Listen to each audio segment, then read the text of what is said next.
हाथी घोड़े तोप तलवारें फौज तो तेरी सारी है, पर जंजीर में जकड़ा राजा मेरा अब भी सब पे भारी है। एक काळ असा होता जेव्हा संभाजी महाराजांनी औरंगजेबाच्या मुलाला आश्रय दिलेला आणि त्याच वेळी औरंगजेबाला एक पत्रही लिहिलं होतं। या पत्रामध्ये संभाजी महाराजांनी औरंगजेबाला दख्खन सोडण्याचा म्हणजेच दक्षिण भारतातून निघून जाण्याचा सल्ला दिलेला। दक्षिण भारत सोड, नाही तर आपल्या कबरीसाठी जागा शोधून ठेव, असं संभाजी महाराजांनी औरंगजेबाला लिहिलेल्या पत्रात म्हटलेलं।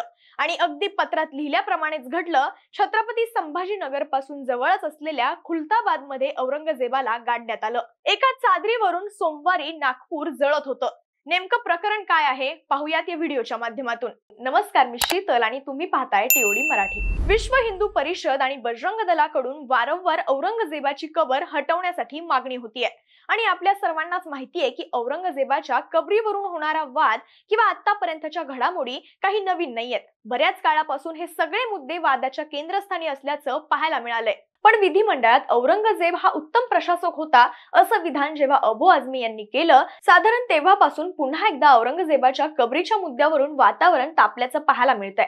याच सर्व पार्श्वभूमीवर नागपूरमध्ये सोमवारी दुपारी 1 वाजता विश्व हिंदू परिषदेच्या जवळपास 30 ते 35 कार्यकर्त्यांनी महालच्या शिवाजी चौकात आंदोलनाला एकत्र येऊन सुरुवात केली। त्यानंतर पुढे 1:30 वाजता आंदोलनादरम्यानच चौकात औरंगजेबाचं छायाचित्र आणि प्रतिकात्मक कबर तयार करण्यात आली। यावेळी औरंगजेबाच्या छायाचित्राला चपलेनं मारून निषेधही व्यक्त करण्यात आला। औरंगजेबाच्या प्रतिकात्मक कबरीला पेटवण्याचा प्रयत्न यावेळी झाला, पण त्या कबरेवर एका धर्मासाठी पवित्र मानण्यात येणारी हिरवी चादर ही टाकण्यात आलेली। त्यावर कुराणाच्या आयात लिहिलेल्या होत्या। ती चादर पेटवल्याची चर्चा सर्वत्र पसरली आणि काही वेळाने म्हणजे दुपारी 3 वाजताच्या सुमारास दुसऱ्या गटानं त्यावर आक्षेप घेत विरोध दर्शवला आणि यातूनच काही वेळाने मोठी तणावपूर्ण परिस्थिती निर्माण झाली।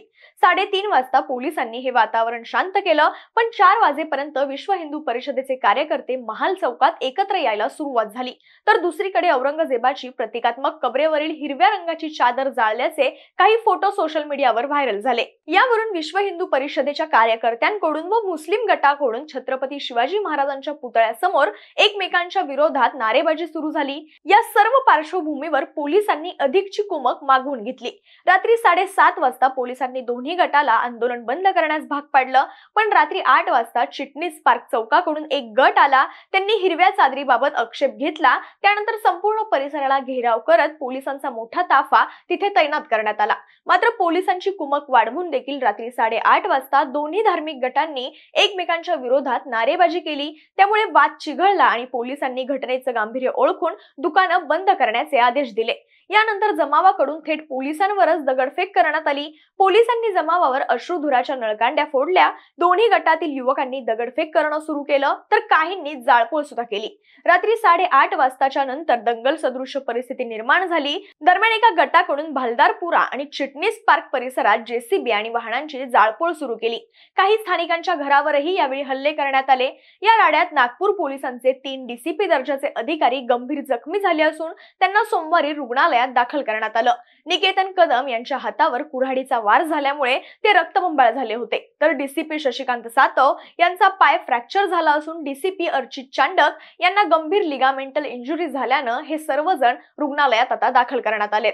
सध्या म्हणजेच मंगळवारी सकाळपर्यंत नागपुरातील परिस्थितीवर पोलिसांनी पूर्णपणे नियंत्रण मिळवलं असून महालसह आजूबाजूच्या परिसरात आज बंद पाळण्यात येत असल्याचं बोललं जात आहे। दरम्यान गरज नसल्यास घराबाहेर न पडण्याचं आवाहन देखील पोलिसांनी केलंय।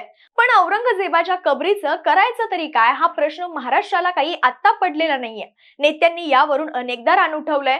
2022 मध्ये मनसेच्या इशाऱ्यानंतर कबर ही 5 दिवस पर्यटकांसाठी बंद करण्यात आलेली। इतकंच नाही तर वेळोवेळी आणि आवश्यकतेनुसार कबरीच्या सुरक्षेतही वाढ करण्यात आलेली। ज्या वेळी संबंधित नेत्यांनी अशी विधानं केलेली त्यावेळी पुरातत्व खात्यानं बैठका घेत सुरक्षेचा आढावा घेतलेला। यावेळीही तेच घडताना दिसतंय। छत्रपती उदयनराजेंच्या इशाऱ्यानंतर औरंगजेबाच्या कबरीजवळ आणि परिसरात पोलिसांचा पहारा हा वाढवण्यात आलेला।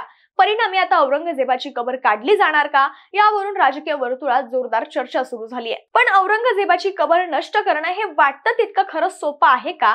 तर औरंगजेबाची कबर ही भारतीय पुरातत्व सर्वेक्षणद्वारे आणि ती वक्फ बोर्डाची सुद्धा मालमत्ता आहे. अशा स्थितीत राज्य सरकारला ती दूर करताना अनेक कायदेशीर अडथळ्यांना सामोरं जावं लागेल असं दिसून येतं. उपलब्ध माहितीनुसार डिसेंबर 1951 मध्ये भारत सरकारने खुलताबाद मधील औरंगजेबाची कबर प्राचीन स्मारक आणि पुरातत्व स्थळे अधिनियम 1951 नुसार संरक्षित स्मारक म्हणून घोषित केली आहे. याच अधिनियमामध्ये 1958 मध्ये सुधारणा झाल्यानंतर राष्ट्रीय महत्त्वाच्या स्मारकांच्या सूचीत या कबरीचा समावेश झाला होता.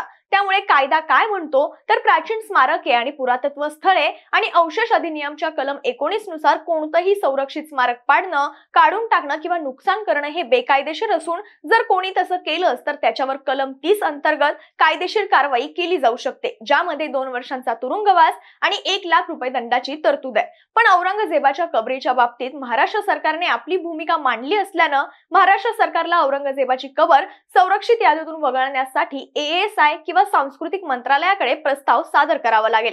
राज्य सरकारकडून प्रस्ताव प्राप्त झाल्यानंतर एकतर केंद्र सरकारचं सांस्कृतिक मंत्रालय हे कलम 35 अन्वये राजपत्र अधिसूचना जारी करून संरक्षित स्मारकांच्या यादीतून औरंगजेबाची कबर काढून टाकू शकतं किंवा पुरातत्व, इतिहास आणि इतर बाबींच्या तज्ञांची समिती स्थापन करून त्यांच्या अहवालाच्या आधारे निर्णय घेऊ शकते. पण तुम्हाला काय वाटतं, दोन समाजात तेढ निर्माण करून औरंगजेबाची कबर ही नष्ट करता येऊ शकते का? ही कायदेशीर बाबी सुद्धा समाजातील प्रत्येकाने लक्षात घेतल्या पाहिजेत. आम्हाला कमेंट बॉक्स मध्ये नक्की सांगा आणि व्हिडिओ आवडला असेल तर लाईक, शेअर आणि TOD मराठीला सबस्क्राईब करा.